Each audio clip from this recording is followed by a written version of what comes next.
What's poppin', y'all? Hit songs may have just gone extinct, and the end of them was probably 2024, because a rapper by the name of Russ, he was on this podcast and he talked about like monoculture, but also when the last time was that we had a hit. And I'm gonna play that clip for you guys right now, and I think it created this spark in me to dive down a little bit deeper as to why. What's even a hit nowadays, though, right? This goes back to like the lack of monolithic culture. Yeah.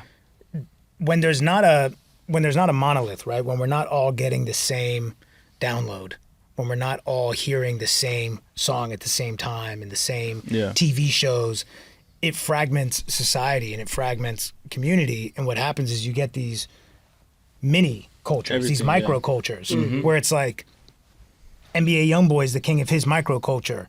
I might be the king of my little ecosystem here.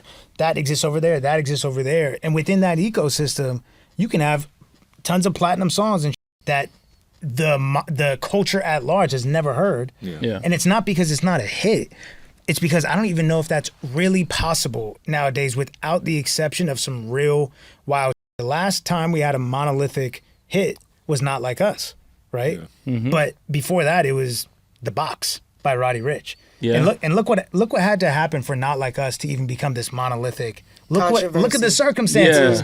The two biggest rappers in the world had to get in a super public beef for us to get a hit song that used to be what Flow Rider would do. So here, one of the things that you clearly hear him say is like, yo, it took the two biggest rappers in the game in such a public feud and crazy accusations, back and forth diss tracks. Keep in mind, this wasn't the first, second, third, fourth diss track. There were so many diss tracks in this, and this was the one that went nuclear. And since then, we haven't had a global hit song like this. And Not Like Us, despite what Drake stans and Kendrick haters will say about, oh no, bots, no, that was a global hit song. That song was being played everywhere in the world, every major city in the world. And when he talks about Flow Rider was kind of like Pitbull. For those that aren't that familiar, like in the 2010s, you had rappers that were just known to create smash hit singles, sometimes like pop rap-esque too. Pitbull was one of them. Jason Derulo was more of like a pop singer, but he was a singles type of guy. And when you think about Not Like Us, and it made me think, okay, let's look at the top songs of right now and let's compare that to back then and try to figure out why this is a thing. So I pulled the data for the biggest songs of 2025. So this is the most recent data that we can get. And this is the top 10 songs, both on-demand audio and video streams. There's different categories. There's radio play, there's like songs purchased, different, and those vary a little bit. But I think streams, audio, and video are the best representation of what people are actively listening to. So if people are on a YouTube video watching something, that's going to be something that they chose to listen to. Radio, it's more influenced by the industry pretty much. So number one on here is Alex Warren, Ordinary. I have never listened to this song. Well, I'm lying. The first time I listened to this song was right before I made this video. And I don't recognize any part of the song. I've never heard any part of the song. And not only is this one of the biggest songs, this guy's going on tour right now and he's selling out arenas in Europe. Like we're talking 17,000 person venues. So this guy is big enough to be doing that. This song is that huge and I have never heard it. So that's already number one. We're already, whoa, what's going on? The Hunter X, I know what that is, the Golden. It's some K-pop song. I have never heard the song. I know that this song exists. I know Hunter X is really popular, but I've never heard the song. And it's not that I haven't chosen to. I've never even been outside and heard it. So that's two off rip. And like some of you guys, let me know as well in the comments. Luther, yes, I've heard it, of course. Die with a Smile, yes, but not very often. Teddy Swims, Lose Control, never heard of that. So I've seen the guy's name, and the only reason why I saw his name is because it was like an orange album cover and it was selling very well. That was what I saw on X. But that song, Lose Control, never heard it. Not Like Us, obviously. This was the second year it came out. Morgan Wallen, I'm the Problem. Never heard this song either. Bar Song by Shabuzi. Yes, I've heard that song many times. Many, many times. And Benson Boone, Beautiful Things. I have not heard this song. And Birds of a Feather, and I'm a Billie Eilish listener. Like her first 2 albums, like her, which one was it? Wish You Were Here? What's the second album? No, Happier Than Ever. Happier Than Ever, I listened to that one. And When We All Fall Asleep, Where Do We Go? That's 2019, 2021. Hit Me Hard and Soft, which is a 2024 album. I may have my Billie Eilish card revoked, but I haven't listened to that album. And that came out in 2024. So yeah, but the first 2 albums I did listen to, and I actively listened to them, even like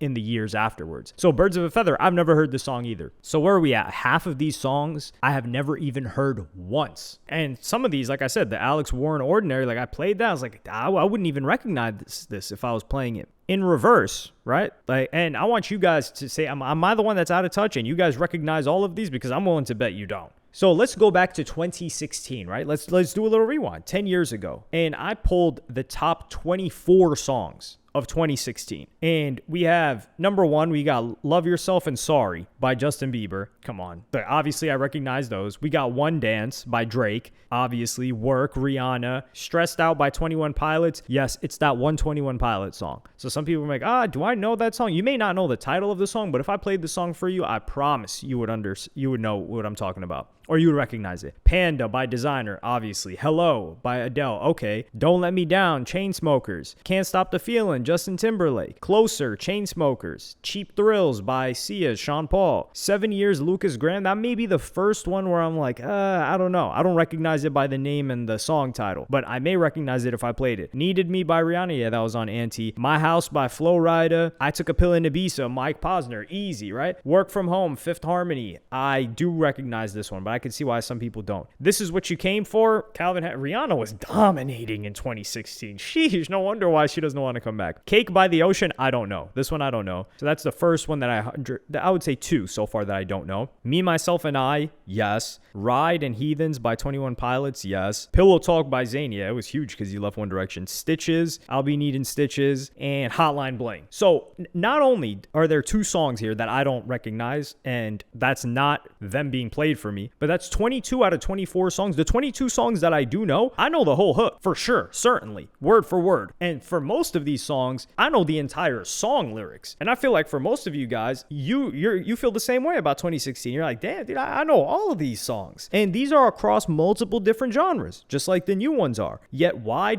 are there some songs right now we haven't even heard? And and also another thing to note is that these top 24 songs from 2016, they're across age groups. So if you ask 10-year-olds in 2016, if you ask 20-year-olds in 2016, if you ask 30-year-olds in 2016, maybe once you get to 40-year-olds, they're less likely to be listening to newer stuff. But 10, 20, 30, they would recognize all of these songs. It was not only was it monoculture, but it was like it spanned across generations. Now, where do I think that this changed? Well, I've got a list here from 2021, which I believe was the last year where we looked through the songs and we're like, okay, I recognize all of them. Because like I just took the top 10 for streaming audio and video for 2021. And we got Dua Lipa, Levitating. There was the DaBaby remix, but I've heard this song. Olivia Rodrigo, I listened to that whole album top to bottom.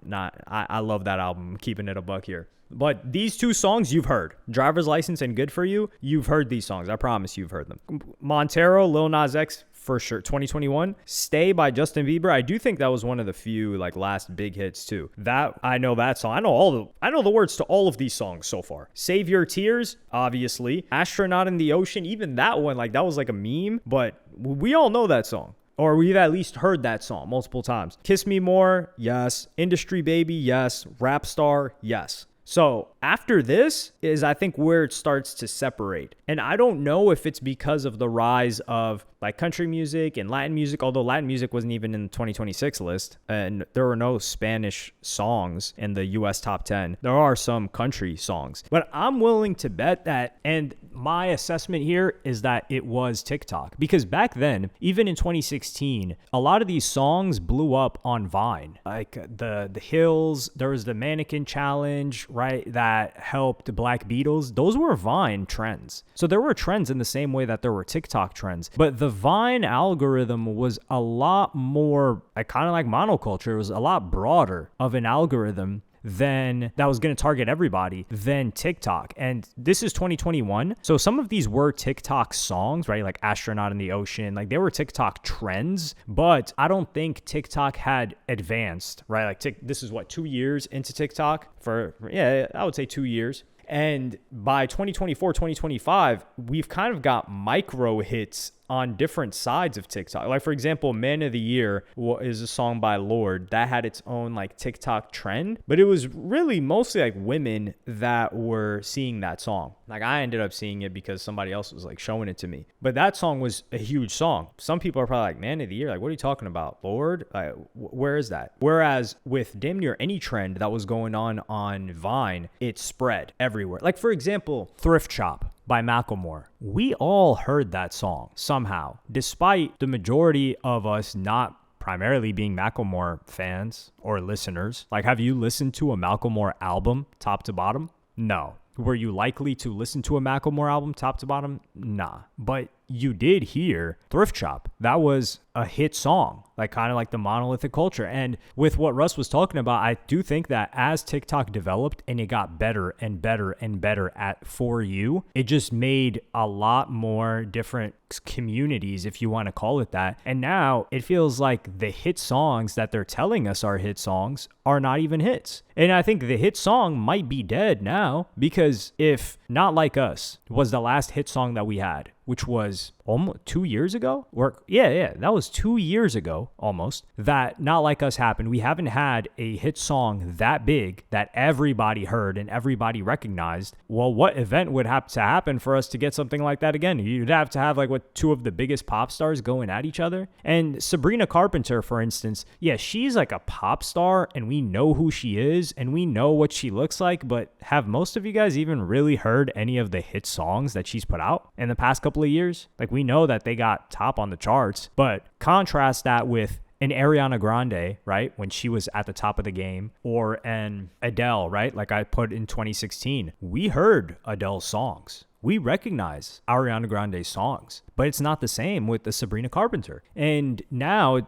it's almost like the songs at the top of the charts are just what the labels put the most money behind. And yeah, you could say it was the same 10 years ago, but 10 years ago, they put their money behind it and it's at the top of the charts and everyone recognizes it. Now, not barely anybody recognizes it, but there's no unifying factor. And that's what makes it hard, I guess, to have. And this is what keeps people closed into their own communities and less open to outside music, because now when you meet people in public and you have conversations about music, they're probably only listening to like a narrow genre and they're not hearing other types of music. Whereas when things were more curated, I guess, and you could say that there were more gatekeepers, people were forced, in quotations, to listen to a wide variety of music. Whereas now, it's almost like you can choose what you want to listen to. And on top of that, the TikTok For You knows what you want to listen to, actually. It knows exactly what it's going to show you. And it's going to show you more of what keeps you there. And then now you're in this little bubble that it feels like things are bigger than they are. And that's where you get this confusion of people are, I've never heard somebody play that song. I've never heard this song talked about. How is this a hit? This isn't a hit. This is botted. It's like, no, it's not botted. It's just completely out of what we're dealing with or what we're seeing on our feed. And I do think that has negative social ramifications. There's less cohesion, I think, culturally because of that. Although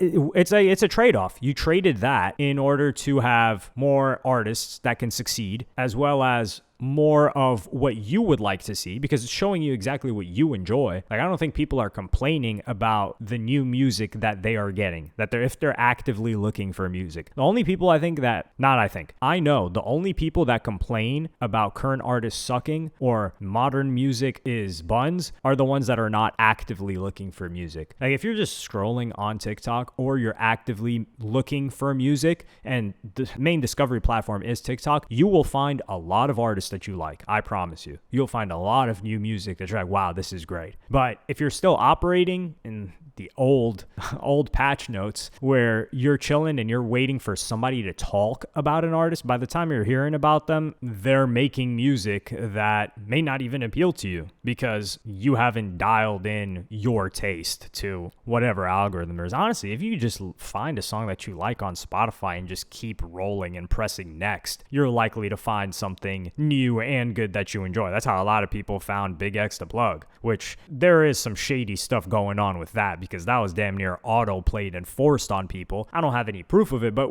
we all felt that. So I think it may be sad to see that now there's just different communities and there isn't something that's unifying everyone. Maybe you could say like movies or, well, even then, like what are some huge movies that are new that everybody goes and sees? I would think the only unifying thing left is Netflix, because Netflix has such a huge user base built over like 10, 15 years that if a show drops on Netflix and they put their push behind it, everyone's paying attention to that show. And then maybe the music that comes out of that show. But other than Netflix, I don't think there's a cultural hub that unites people from different backgrounds and ages and language like the biggest songs used to do. But let me know what y'all think in the comments. Like and subscribe and hit the notification bell if you enjoyed. And I'm going to see y'all in the next one.